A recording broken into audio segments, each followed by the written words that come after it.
more rewarding when so many main players are out and so many other guys handle the load, step up for them, never sort of make it about who's not there and make it about who is there? I don't necessarily know. We're so locked in right now. The schedule has been pretty intense, and guys have been doing a great job of just pouring into the team, pouring into the process, preparation, and with all the moving parts, of just focusing on who's available and what do we need to do to put ourselves in the best position to win a game. From our standpoint, the coaches, it is nice and gratifying to see, young players prepare.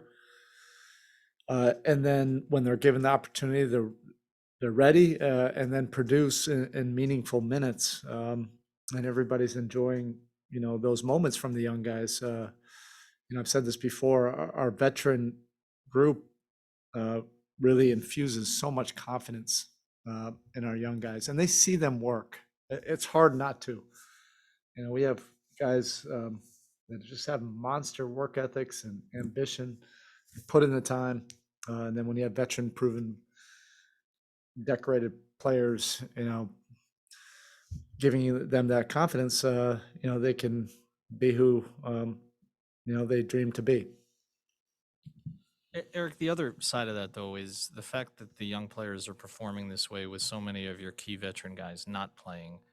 How beneficial do you think that could be down the road when those veteran guys have to trust these young players later on in the season, maybe in high leverage situations? Yeah, I mean, ultimately, you trust what you see, you trust what you feel, you trust what's been earned, during meaningful minutes and meaningful moments, and that's what we've had.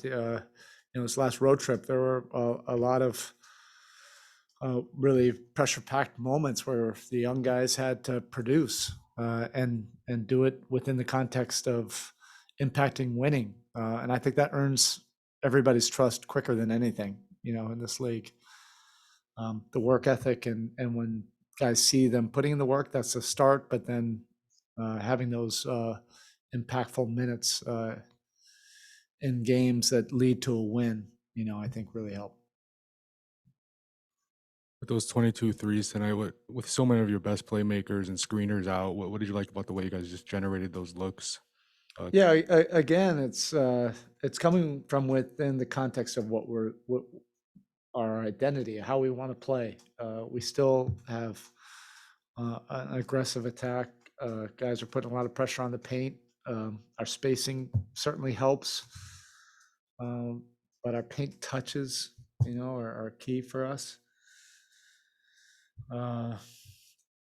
We might not get to the line as much as we previously would with Jimmy and Bam, playing, but we still can put a lot of pressure, on the paint, and that leads to open threes. And guys have really worked on that, and making the extra pass, finding the open guy, and those guys capitalizing on those plays.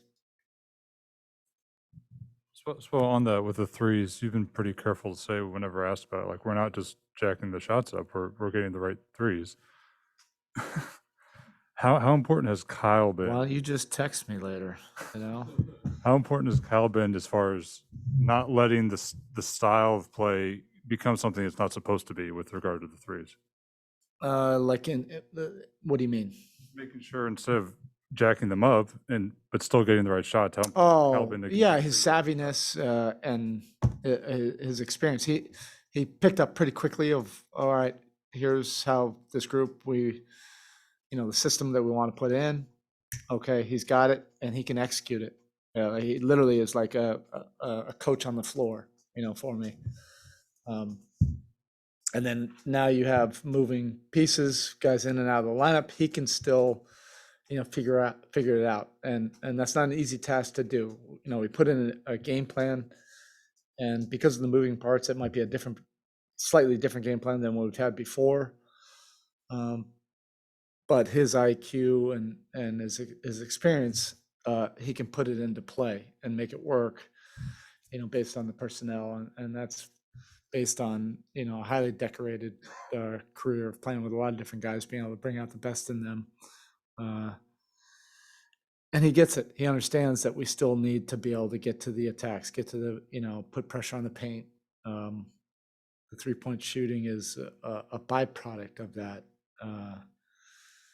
But it's not, I've said this, several times. It's not like we're just coming down and jacking threes and trying to get like a specific number. It's a style of play we're trying to get to. Prior to these injuries, Max and Duncan didn't play a whole lot together, but that pairing, they seem to be playing off each other pretty well. Is that a kind of look that you want to see a little bit more, even maybe when you get the injured guys back? It could. I'm not even thinking about that.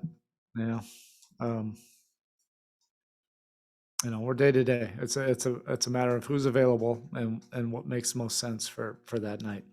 And then as far as KZ's development, what have you noticed? What are your takeaways from him, early on? He's really stayed with it. And he and Marcus were probably the last to the party in terms of opportunity. I don't mean that as an indictment or anything because of their play. It's just they didn't have their opportunities at the beginning of the year. And they stayed patient. Marcus did his development in Sioux Falls, and KZ grinded. He really put in some time all summer long, but then he's been fully immersed in the Miami Heat player development program, and he stayed patient. He's been infused, with a lot of confidence and life from the coaching staff, in particular, Karan and Malik and, AC. They've really been working with him, but really Karan has been a great mentor to him. And then, he's been ready, when his number was finally called, he's been able to produce, and it happened earlier for him on the defensive end, but now he's finding, some comfort zones offensively, which will really be helpful. Just the thoughts on starting Max, why you went in that direction, and your thoughts on his play in his first career NBA start. Was it? I didn't even know that. It just made the most sense for this game and who we had available. PJ's, you take out that kind of Swiss Army knife who's doing basically everything for us defensively and offensively, he's really created a lot of good triggers for us. We can't try to recreate that, so we just went a different way. And it was clear Kyle wanted to get 2 points and get the heck out of there. And eventually, Yeah, I tried to. His head coach screwed it up. I tried to get. I didn't. First of all, I didn't know, what the context was, and then I tried to diagram a play, and I screwed it up. As soon as I screwed it up, it was like, all right, you get one more chance at it. You got to do it on yourself because your head coach can't. And then, once I saw a couple collisions and it's like a bowling ball in there, I was like, all right, we're done. How big has Omer's rebounding been with the It's person gotten, you guys have? he has a knack for it, and it's about really developing that skill set with the NBA size and physicality. That's been his adjustment, and Malik and UD they've both been really pouring in, their time, really trying to develop that. UD works with him, every single day. The physicality part, UD's just hitting them and crushing them, and I mean seriously. And Malik's, barking at him and just working on technique, how to rebound in traffic, with guys swiping and hitting you and all that stuff. And you're not going to get a call, but you still have to come up with it. And he's starting to grow with that. He's making that adjustment now to the NBA life. Indy was 11 of 35 in the restricted area tonight. I mean, considering some of the guys who are out, is this just Omer and Dedmon being really good I don't protecting the know. rim, or?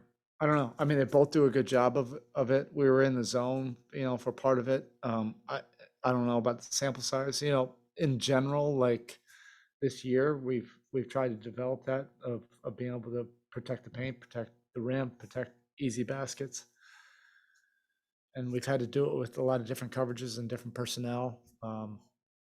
But Omer's been showing some improvement in that area. He's big, he's long, and you see the size. It's a matter of like doing it with constant detail and consistency. All right, Coach, thank you. Thank you. Bye.